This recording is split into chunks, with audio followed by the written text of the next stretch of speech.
3 American B-1B Lancers, 30 million barrels of crude oil sitting meters away, 1 Iranian GPS jammer that almost turned a surgical strike into an environmental disaster. This is the full, never-before-seen tactical reconstruction of the Kharg Island raid, the most surgically demanding mission of Operation Epic Fury. Stick around because what you're about to hear isn't just explosions. It's a masterclass in precision warfare and how close we came to losing control. Kharg Island. If you've never heard the name before tonight, you will never forget it after this video. This tiny speck in the northern Persian Gulf is Iran's beating heart of oil exports. 85 to 90% of Iran's crude flows through its terminals and supertanker loading channels. 30 million barrels of storage sit in those white tanks you see in every satellite photo, enough to keep the global price of oil from spiking into the stratosphere or to trigger the worst environmental catastrophe in the Gulf since the 1991 Kuwaiti oil fires. That's why, at 22:17 local time on the night of the strike, 3 B-1B Lancers from the 7th Bomb Wing approached from the north at low altitude, loaded with something the Iranians never expected to see in such tight quarters, a mix of GBU-38 500-pound GPS-guided JASSMs, GBU-31 2,000-pound penetrators, and 1 very special AGM-158 JASSM cruise missile. The mission objective was crystal clear: destroy every military asset on Kharg without touching a single oil tank. Cruise missile bunker 187 meters from Tank Cluster Bravo, Mersad SAM battery, communications relay, mine storage bunker, and the IRGC patrol boat pens that could seed the supertanker channel with EM-52 mines. One wrong move, 1 meter of drift, and the entire world would wake up to burning crude slicks stretching from Iran to Saudi Arabia.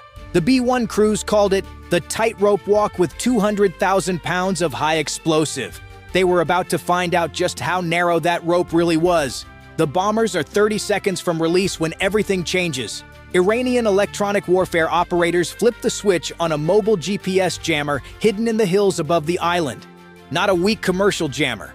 This thing is military-grade, pumping out noise across L1 and L2 frequencies at power levels that turn precision-guided munitions into very expensive dumb bombs. Inside the B-1 cockpits, the warning tone is immediate. GPS degradation, CEP now 12 meters. 12 meters. That doesn't sound like much until you realize their primary target, the cruise missile bunker, sits exactly 187 meters from the nearest oil tank. 12 meters of drift puts the impact right on the edge of that tank. 1 spark, 1 ruptured containment berm, and the fire would race across 30 million barrels faster than any firefighting team on Earth could respond. The lead B-1 pilot keys the radio. Viper 1, we're drifting. Request immediate jammer suppression. 40 miles west, 2 FA-18E Super Hornets from the USS Abraham Lincoln are already orbiting, loaded with HARMs and GBU-39 small-diameter bombs. They dive, but the Iranians have been waiting for this exact moment. The Hornets scream in at 500 knots, pop up to 8,000 feet, and ripple off their HARMs. The Iranian jammer site lights up like a Christmas tree on their displays, then goes dark. Mission accomplished? Not even close. Because at the exact same second the Hornets roll wings level to egress, the B-1s are already in their release window. The JASSMs come off the rails, and here's where human error meets machine precision in the worst possible way.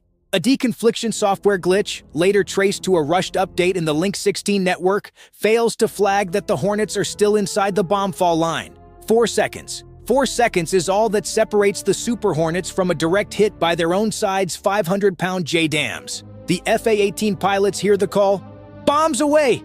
Brake, brake, brake!" They yank the stick, afterburners roaring, pulling 7.5 Gs as the first JASSMs streak past their canopy like freight trains. One pilot later described it as watching death wearing American markings. The bombs detonate exactly where they're supposed to, on the military bunker, but the Hornets are now directly overhead the secondary explosion. Shrapnel peppers their fuselages. 1 engine on the wingman flickers, then stabilizes. They got out alive. Barely. Back in the B-1s, the crews watch their targeting pods and exhale. The bunker is gone, but the oil tanks are still intact. For now. The Iranians aren't done fighting. A Mersad SAM battery, Iran's domestic version of the HQ-17 lights up its radar and ripple fires 4 missiles at the bombers. The B-1s dump chaff and flares, but the threat is real. This is when the mission's insurance policy earns its keep. One AGM-158 JASSM had been held in reserve exactly for this moment. Launched 120 miles away from a standoff position, the stealthy cruise missile skims the waves at 500 feet, invisible to most radars. The Mersad operators never see it coming. The JASSM punches straight through the battery's command van at Mach 0.8. The warhead detonates inside the most sensitive electronics on the island. But here's the part the headlines missed. The destroyed missiles on the launcher don't just disappear. Their solid rocket propellant catches fire and begins burning with the intensity of a small volcano. A river of white-hot flame and toxic smoke starts creeping downhill, directly toward the oil tank containment berms. You could almost hear the collective heartbeat of every commander in the Persian Gulf skip a beat. One B-1 crew member later said it looked like watching a lit fuse crawl toward a powder keg the size of Manhattan. The Mersad battery commander, a 34-year-old IRGC captain whose name we still don't know, makes one final radio call before the JASSM impact. In Farsi, calm as ice. All guns bracket the bombers. Use my position as reference. Fire for effect. That single transmission changes everything. The 35mm Shalamche anti-aircraft guns, normally spraying wildly, suddenly fire in coordinated salvos. They bracket the B-1s with terrifying accuracy. Tracers rise like angry red fingers. One shell explodes close enough that the number 2 B-1 loses its right-wing pitot tube and part of its radome. The bombers are now flying damaged, low, and slow through a storm of steel. They cannot bomb the guns themselves. The guns sit too close to the oil infrastructure. This is the moment the entire operation hangs by a thread, yet the B-1 crews press. They ripple off the remaining GBU-38s on the communications relay and mine storage bunker. Direct hits. No secondary explosions near the oil. The mission is still alive. While the bombers egress north, the IRGC makes one last desperate move. 7 high-speed patrol boats scream out of their pens toward the supertanker loading channel. Each boat carries racks of EM-52 bottom mines, the kind that can sink a 300,000-ton crude carrier in under 90 seconds. If those mines hit the water, the Gulf's shipping lane is closed for weeks. Enter the same 2 FA-18 Super Hornets, now low on fuel, battle-damaged but still in the fight. The pilots do something insane.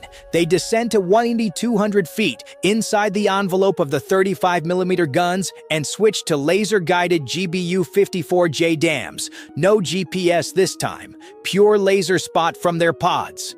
They roll in hot, calling out targets over the radio like it's a video game.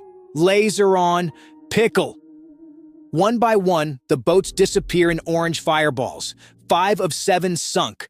The last 2 turn and run, leaking fuel and trailing smoke. The channel stays open. The oil keeps flowing. But now on America's terms. The bombers recover safely. The Hornets make it back to the carrier with holes in their wings and stories they'll tell for the rest of their lives.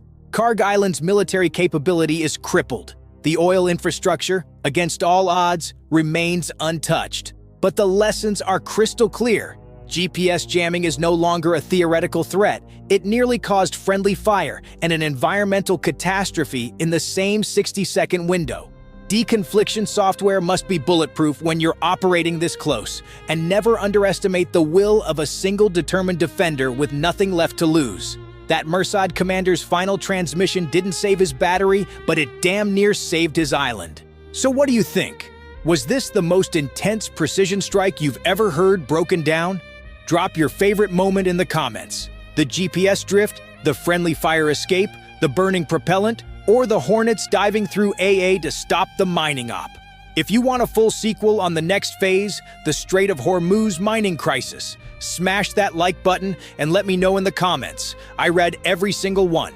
New videos drop every week breaking down the biggest military stories in real time. Subscribe, turn on notifications, and never miss the next one. Until then, stay frosty, stay informed, and remember, in modern warfare, the difference between victory and disaster is often measured in meters and milliseconds. This is Beyond Military. We'll see you in the next one.